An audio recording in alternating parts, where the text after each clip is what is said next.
Alright, what's good? I'd like to welcome y'all to another edition of the Major Music Lounge podcast.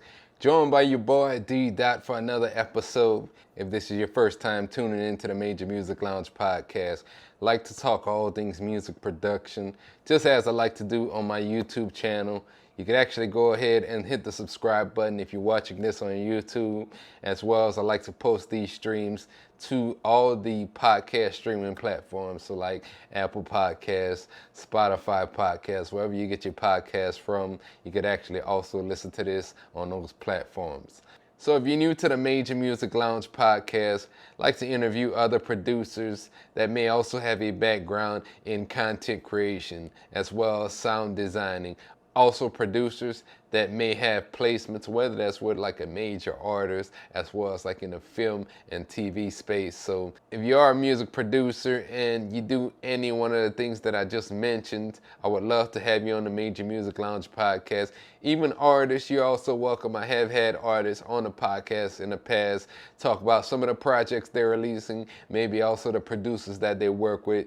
And in order to hit me up, you can hit me up on social media, Instagram and TikTok at d._major music, on Twitter, d.mme. And I'm not really on Facebook like that, so my main platforms would be like Instagram and Twitter, so you could hit me up there. This week's topic, it's a topic that has been kind of debated in the music producer community for as long as I can remember. I've been making beats since like 2006, and every year since then, probably even before then, producers and other creators have been debating over which DAW is better. And I'm not necessarily here to debate that, but what I am here to talk about is finding your first DAW. So if you are already an established like beat maker or music producer, this episode may not be for you. It might be for you. You may want to hang around. But if you're new to music production,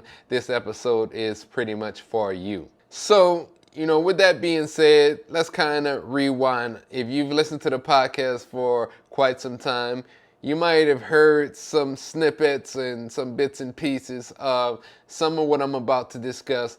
But when I first started making beats, officially it was 2006, but if you want to kind of roll it all the way back, there was a program that I used around 2001, maybe 2002.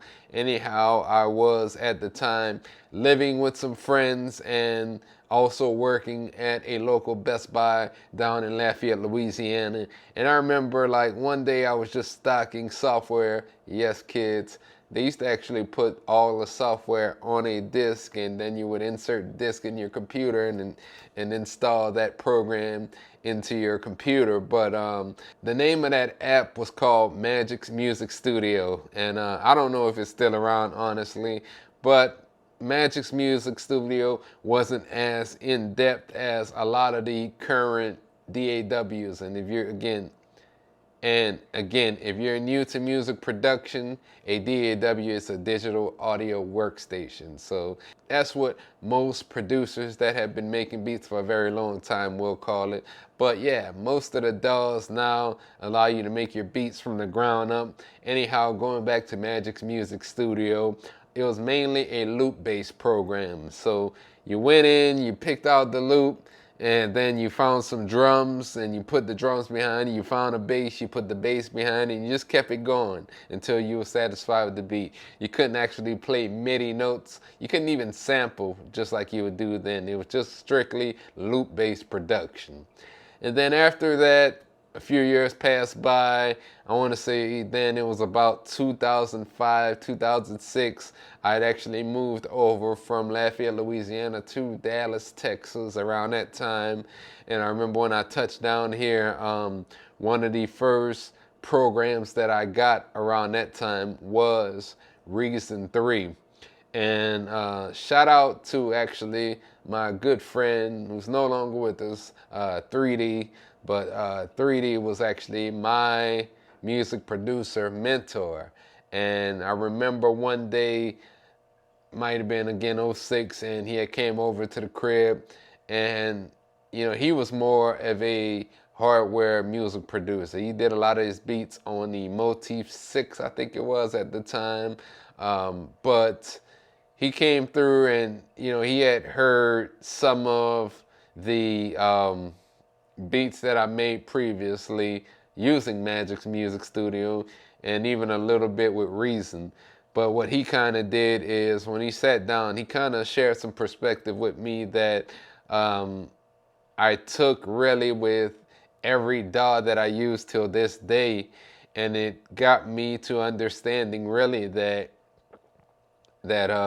over time, that is, it got me to understanding over time that a lot of these digital audio workstations are very similar at the end of the day. From there, like in 2006, I went over then and started to use Logic 8. It was like 2 years later, 2008. And then Reason also came out with an update. I was still using Reason at that time. But around 2008, going into 2009, that was actually the very, very first time that I had actually had a beat that was on a commercial project. And shout out to Boom. Boom actually released a new album. Boom is a artist that has actually been on the Major Music Lounge podcast, and I've done a lot of work with since I've started doing music. Boom came over to my crib just like 3D did, and 3D is actually his brother, but he came over to the house too.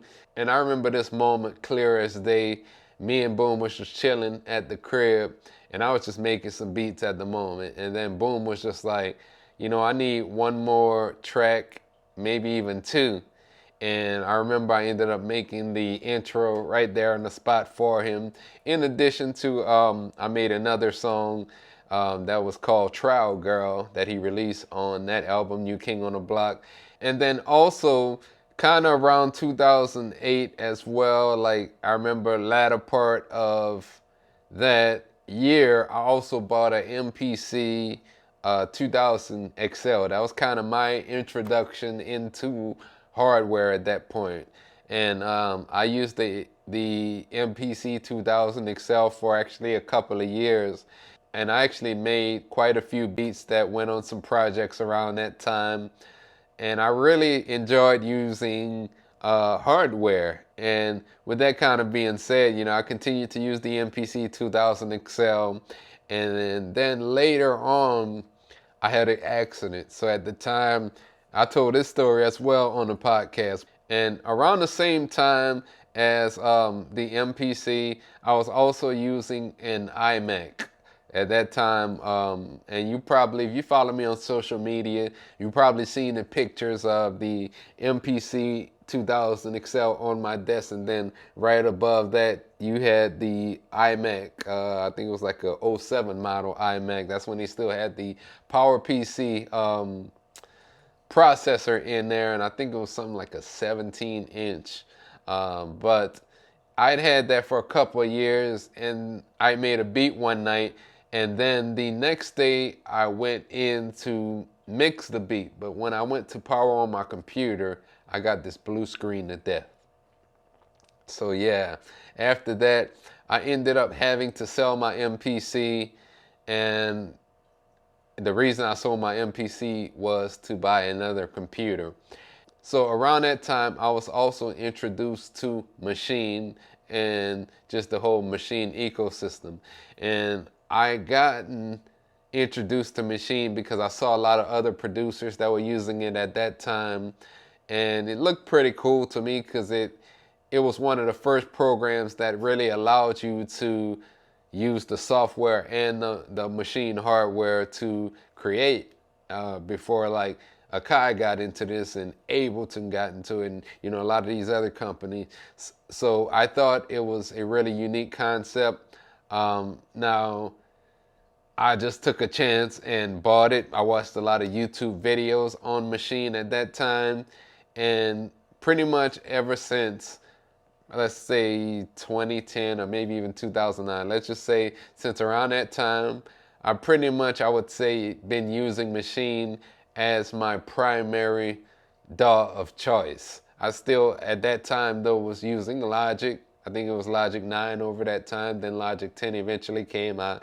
And Machine's been through several different changes along the way as well. In fact, there was Machine 2, and that's kind of where we are. They've had several updates. I don't know necessarily there'll be another Machine update in the near future. Hopefully there will be. But over that time, I kind of stayed with Machine. And over those years, we go, again, it's 2009, 2010, and then 2015 hits. And I go to this iStandard music producer camp, and I meet all these guys that are making beats on iPad using Beatmaker 2. So I start researching that as well because it looked interesting to me. And I remember at the time, I saw some other people online that was just making beats on iPad and GarageBand. So I was kind of starting to get on that train. I'd actually had an iPad mini, and I was making beats using GarageBand, still doing all the other stuff that I did. But then I then purchased Beatmaker 2, and I started making beats in that as well. And that kind of led me to go into more other beat making programs. And on the iPad, it's a little bit different. So your apps aren't going to cost as much as their desktop or computer counterparts. For example, like you can get started with Beatmaker 3, which of course came out after Beatmaker 2, but Beatmaker 3 was like $24.99, and I think Beatmaker 2, and this was again 2015, so I might be wrong, but I think I paid maybe like $12 for Beatmaker 2. But at that time, Beatmaker 2 was MIDI capable, so you could play using a MIDI keyboard. On top of, you were able to play what we call inter-app audio, which not MIDI, but just an audio track that there were these other like synthesizers. I know like Arturia made some of those IAA or inter-app audio apps that you were able to use within Beatmaker 2. And then it evolved into audio units, which are the same or similar to like VST plugins that you would see on your desktop counterparts. And then after that, a few years went by, which I did also get some tracks that I made off of that iPad onto some other projects, my personal projects, because I am an artist as well. So there were songs that I did.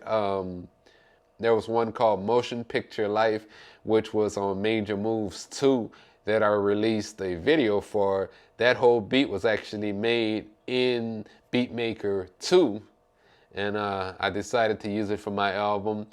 And after that, really, I went back to using MPC-1. If you follow this channel, you see all the beat making videos I did with MPC-1.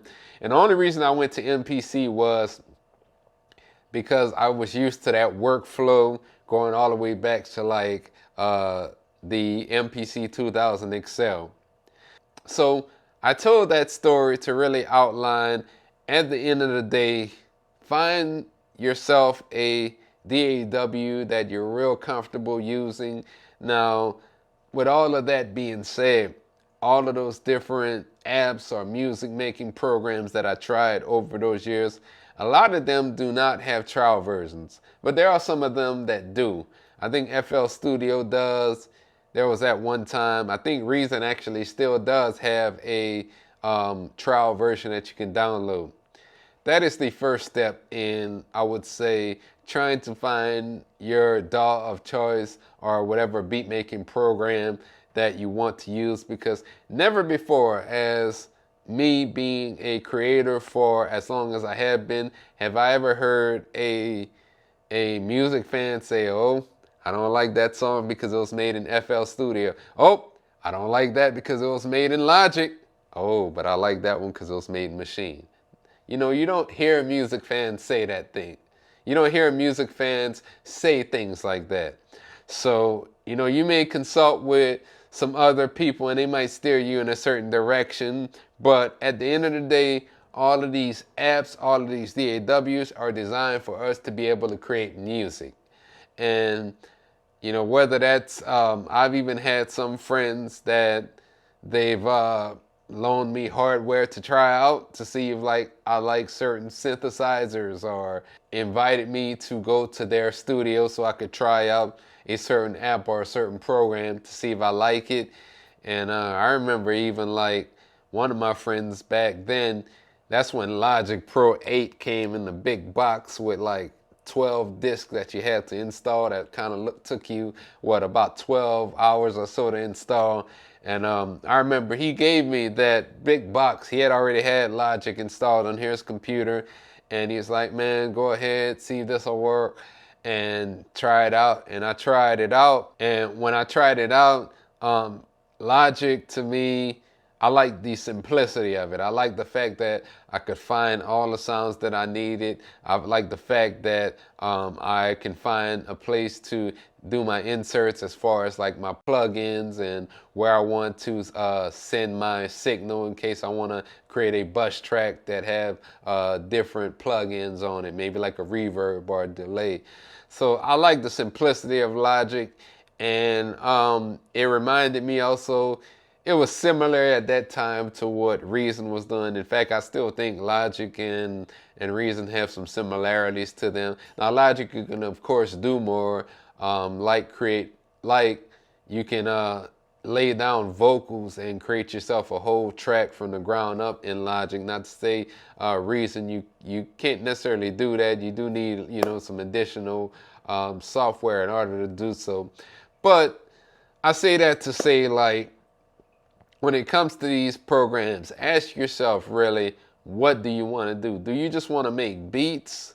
Do you want to have pretty much a music studio in kind of like one program to where you can record vocals and, you know, everything else? Also, do you want to be mobile? Do you want to have a larger screen? Because maybe if you're into like the Mac world, you might be looking at an iMac, or if you're in the PC world and you're just buying everything from the ground up, you might want to buy yourself a larger monitor. And then also, pricing is another thing that you got to really consider, because just like I was saying earlier, like you may find these iPad music production apps for anywhere from like $10 to, I know like Cubase goes all the way to like $50, which is still a fraction of what you would pay. Like I have Machine Micro, and that was $349. That included the machine software, and that also included the controller for Machine. And then like even there's the MPC Beats software, which is going to be on the computers, but it's a free software that you would just need really to buy yourself a MIDI controller to use to make beats inside of the MPC software. So all of these things are really questions you got to ask yourself, and then really after that it comes down to the workflow. So that's why I say spend some time with someone that may have a app or a program that you're interested in that there may not be a trial version for. And you know, you may have a good friend that might let you borrow, you know, their computer or their iPad for a day or two just to see if you like it. You know, you never know. If you have a good relationship with that person, you're a trustworthy person, they might trust you with their property. So, you know, that's some ways you can go ahead. Me, you know, I was once that guy that I'll be like, oh, you don't use Machine, you whack. And I'm not so much that way anymore, but you know, I always just say there's not really going to be one DAW that I would say is head and shoulders better than the next. Now, I like Machine primarily because I love the workflow. You know, I would never tell anybody it's better than whatever app that they want to use. I know some people that make some fire beats using Ableton. You know, I know some people that make fire beats using FL Studio. So it's really all about you and what you like. Another app, you know, I mentioned it before, but Beatmaker 3, that's probably my #1 app to use to make beats on the iPad. The reason I like it, again, simplicity. I know where everything is. I know how to use everything in Beatmaker 3. I can just open up Beatmaker 3 and start making a beat within minutes. Same thing with Machine. biggest thing, there are a lot of people that do videos on these, tutorials on these, and go on YouTube, look up some of these tutorials. They might speak on the workflow. And myself, I mean, if you have any questions on anything you see me using, feel free to reach out. There's never a time where I'll turn anybody away and say that I won't help them.